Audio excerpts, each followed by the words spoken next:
When you choose yourself first, something shifts, not just in the way others see you, but in the way you begin to see yourself. It's not an act of rebellion, and it's certainly not selfishness. It's clarity. It's confidence. It's a declaration to the world and to yourself that you are not willing to betray your peace, your time, or your self-respect for anyone else's comfort. Choosing yourself first is often misunderstood. We're taught, especially as women, to prioritize relationships, to be accommodating, to be understanding no matter what. We're praised for our sacrifice, admired for our patience, even when it costs us our joy. But here's the truth: love that requires you to abandon yourself is not love. It's emotional labor disguised as affection. When you begin choosing yourself, you stop waiting for someone to make you a priority. You stop begging for the bare minimum. You stop entertaining people who come in and out of your life only when it suits them. You recognize your own needs, and you give yourself permission to meet them. You understand that your time is valuable, your energy is precious, and your heart is not a testing ground for someone else's emotional immaturity. This shift is powerful because it sends a message without you ever needing to speak. When you walk into a room grounded in self-respect, people notice. When you say no, without guilt or long explanations, people listen. When you maintain your boundaries with grace and without apology, you teach the world how to treat you. And something interesting happens when you choose yourself. The right people rise to meet you. A man doesn't fall in love with a woman who loses herself for him. He falls in love with the woman who knows herself so deeply that being with her feels like a privilege. A woman who chooses herself first is a woman who is emotionally whole. She doesn't need someone to complete her. She invites someone to complement her. Men respect women who stand in their truth. It doesn't mean you have to be hard or closed off. In fact, vulnerability becomes even more powerful when it comes from a place of strength. When you choose yourself, you're not afraid to walk away from love that hurts more than it heals. You're not afraid to be alone rather than be half loved. You're not afraid to disappoint others if it means staying loyal to your own peace. You begin to see that love should never cost you your self-worth. You stop interpreting emotional chaos as passion. You realize that being chosen is not nearly as powerful as choosing yourself. And you understand that not everyone deserves access to you, especially not those who make you feel like you're too much or not enough. Choosing yourself first also means taking responsibility for your own happiness. You stop placing that burden in someone else's hands. You learn how to sit with your own emotions, to process your fears, and to celebrate your wins without needing external validation. That kind of emotional independence is rare and magnetic.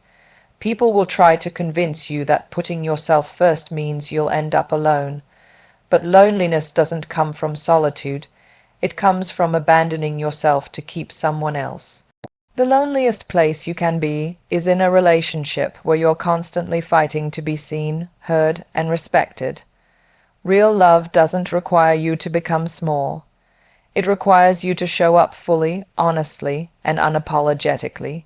When you choose yourself first, you start to attract a different kind of connection. A man who is emotionally mature won't be intimidated by your strength, he'll be drawn to it. He'll respect your boundaries, admire your independence, and meet you with the same level of energy and commitment. Because he'll see you not as someone to fix or rescue, but as someone to walk beside. This is the kind of love that lasts, the kind that is rooted in mutual respect, not in dependency, the kind that allows both people to grow without fear of outgrowing each other. The kind where choosing each other comes second, because choosing yourselves always comes first. So if you've been waiting for permission to prioritize yourself, let this be it. You are not too much, you are not too demanding. You are not wrong for wanting more. You are simply someone who finally understands that your love is valuable, and it should be matched, not just received.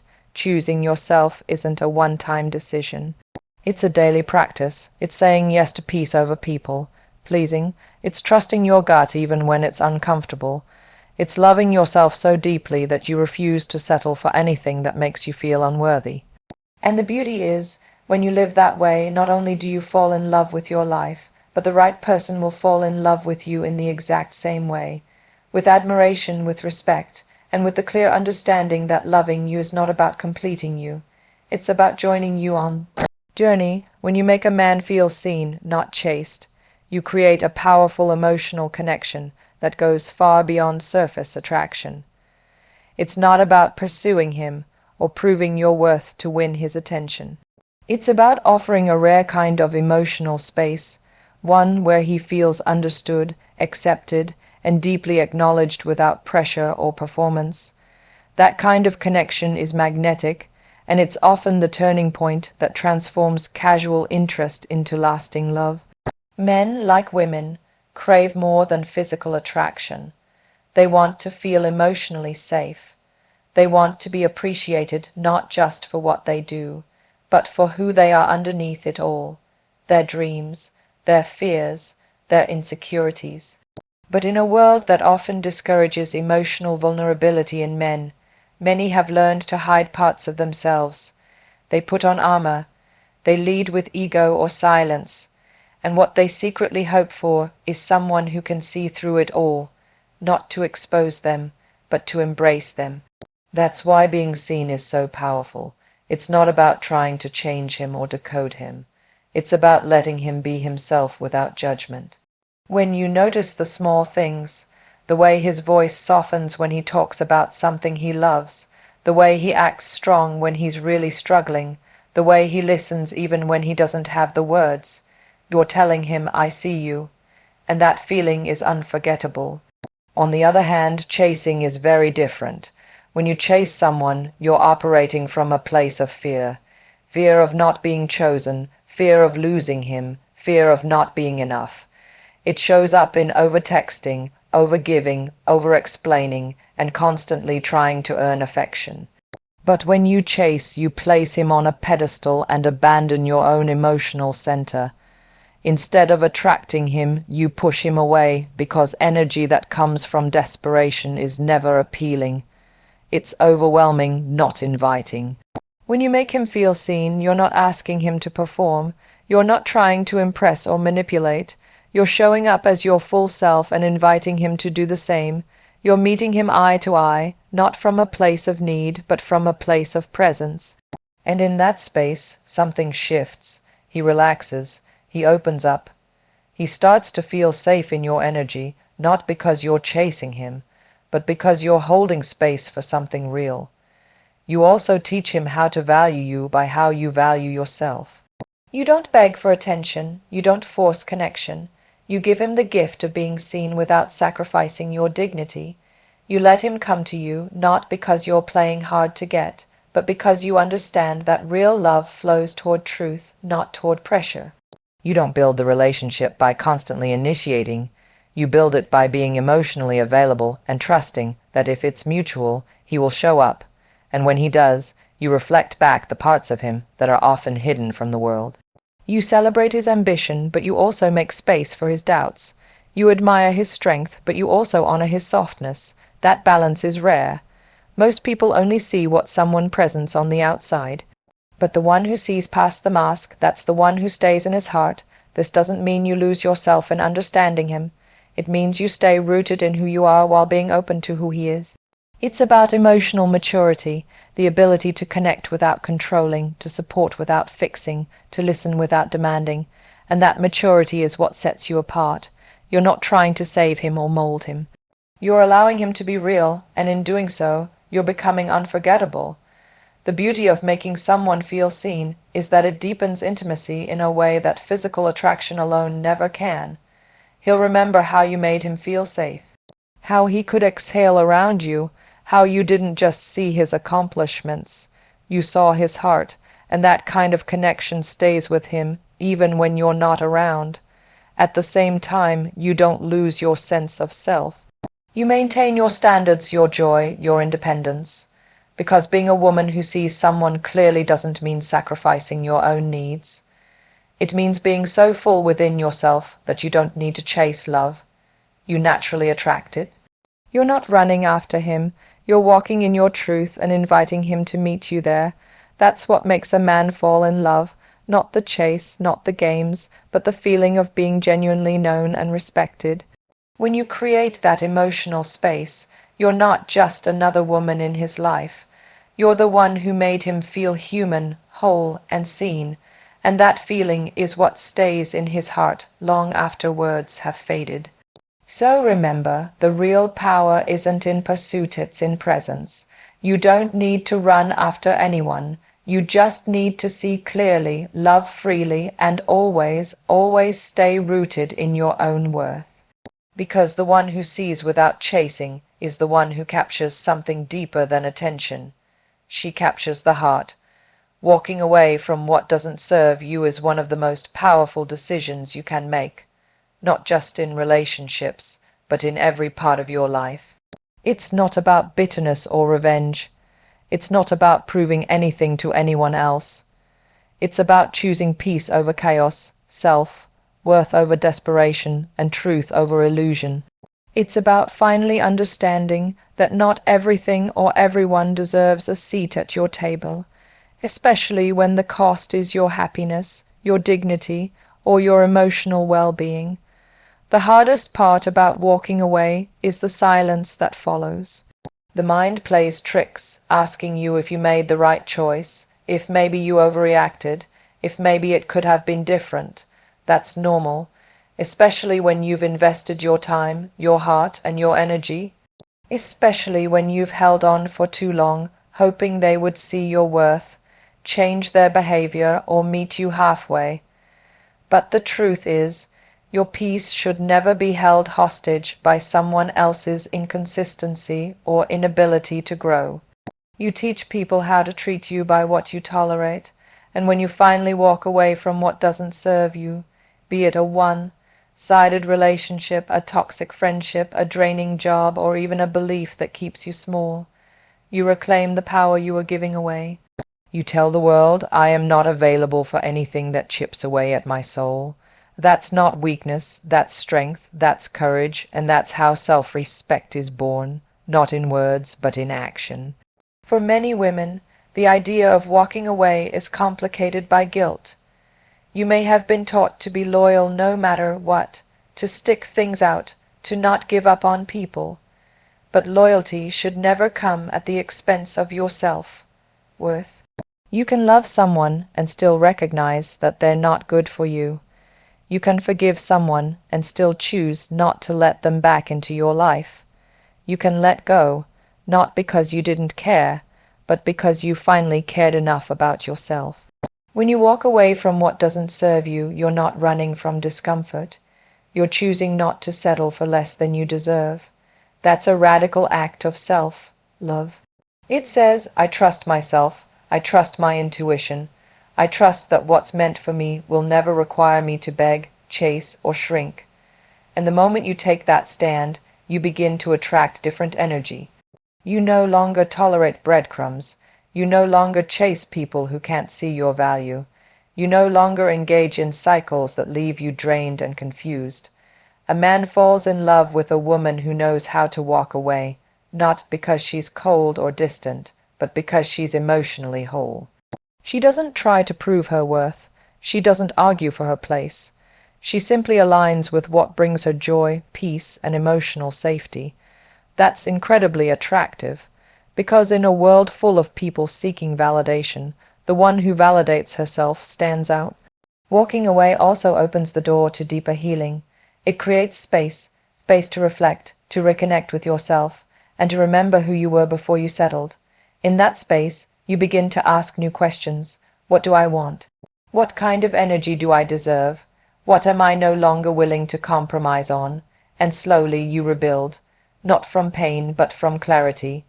You learn to trust your own rhythm, to enjoy your own company, and to honor your own voice. People may not understand your decision. They may question why you left, why you gave up, why you didn't fight harder. But you'll know the truth. You didn't give up, you grew up. You realized that not every battle is worth your energy. You realized that peace is more important than pride. You realized that some doors must close so better ones can open, and you chose yourself. That choice is not easy, but it is necessary, because you are not here to shrink to make others comfortable. You are not here to carry dead weight. You are not here to wait on someone else to see your light. You are here to thrive, to evolve, to live fully. And that begins with what you walk away from just as much as what you walk toward. So if you find yourself at a crossroads, unsure whether to hold on or let go, ask yourself this. Does this situation support the person I'm becoming? Does it reflect the love, respect, and reciprocity I deserve? If the answer is no, then it's okay to walk away. In fact, it's necessary, because every time you walk away from what doesn't serve you, you walk closer to what does. You walk closer to yourself, and in that walk, you don't lose, you rise. You rise into your power, your clarity, and the kind of love that never requires you to abandon who you are. When you're fully, unapologetically yourself, something remarkable happens, not only within you, but in the world around you. You stop seeking approval. You stop shrinking your light to make others comfortable. You step into your truth, your essence, your realness without hesitation. You own your voice, your desires, your quirks, your edges, and your softness all at once.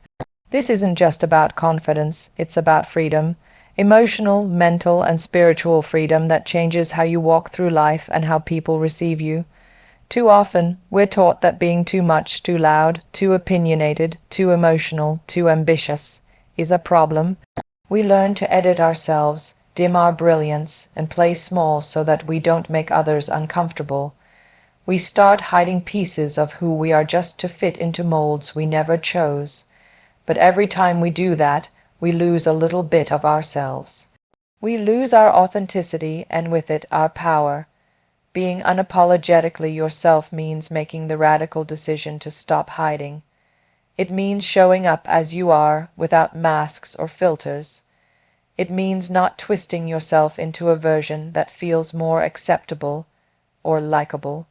And while that might scare some people or even push them away, the ones who stay, the ones who truly see you, are the ones who matter. When a woman fully embraces who she is, she becomes magnetic, not because she's trying to impress, but because she's at peace within herself. She radiates a kind of energy that draws people in, not with desperation, but with self-respect. She doesn't chase attention because she understands that authenticity is the greatest form of attraction. She doesn't perform, she doesn't people. Please, she simply is. In romantic relationships, this is especially powerful. A man doesn't fall in love with perfection. He falls in love with presence, with the woman who laughs from her belly, who speaks her truth even when it's uncomfortable, who doesn't play games but also doesn't beg to be chosen. The woman who is unapologetically herself creates an environment where real intimacy can exist. She's not afraid to be vulnerable, but she's also not afraid to walk away if her value isn't recognized. Being fully yourself means honoring your boundaries without guilt. It means saying no when something doesn't align. It means owning your emotions, not suppressing them to make others feel better. And most importantly, it means trusting that you are enough as you are, that you don't need to become someone else to be loved, respected, or accepted. There's a certain peace that comes with this way of living. You're no longer in competition. You're no longer performing. You're no longer living in fear of rejection, because rejection of your true self no longer breaks you. You begin to see that the people who are meant for you will never ask you to shrink. They will never make you feel like you have to earn their love. They will meet you where you are as you are, and when you're that rooted in yourself, you become unshakable. Life still brings its challenges, but your sense of self isn't tied to external validation. Whether someone praises you or criticizes you, your value doesn't fluctuate. You know who you are. You know what you bring to the table. You know that your energy is a gift, and you don't hand it out to just anyone. This kind of self-possession is rare. It's also misunderstood. Some will call it arrogance. Others will try to dim it. But those who truly get it, those who are also on their path to authenticity, will recognize it and celebrate it. They'll be drawn not just to your beauty or charisma, but to your truth, because in a world full of masks, the one who shows up as herself is unforgettable. And let's be honest, living unapologetically isn't always easy. It requires courage. It requires facing the fear of judgment and walking through it anyway. It means losing people who only loved the version of you that made them comfortable. But what you gain is far greater. Peace, alignment, real connections, and a life that actually feels like yours. This isn't about being loud or always outspoken. It's about being true. Maybe your truth is quiet and reflective. Maybe it's fiery and bold. Either way, it's valid. There's no one right way to be yourself. The only wrong way is to pretend. So wear what makes you feel alive. Speak what's in your heart. Cry when you need to. Laugh too loudly. Say what you mean. Ask for what you want. Set standards. Don't apologize for needing space. Don't shrink to fit. And don't ever make yourself smaller just to be loved. The right people will love you more because you're real, not less. When you're fully, unapologetically yourself, you don't just change your life. You change the energy you attract. You stop calling in confusion, mixed signals, and half-hearted love. You begin to attract clarity, alignment, and connection that feels safe, exciting, and whole. And in that space, where you are free to be all of who you are, you don't just survive, you soar.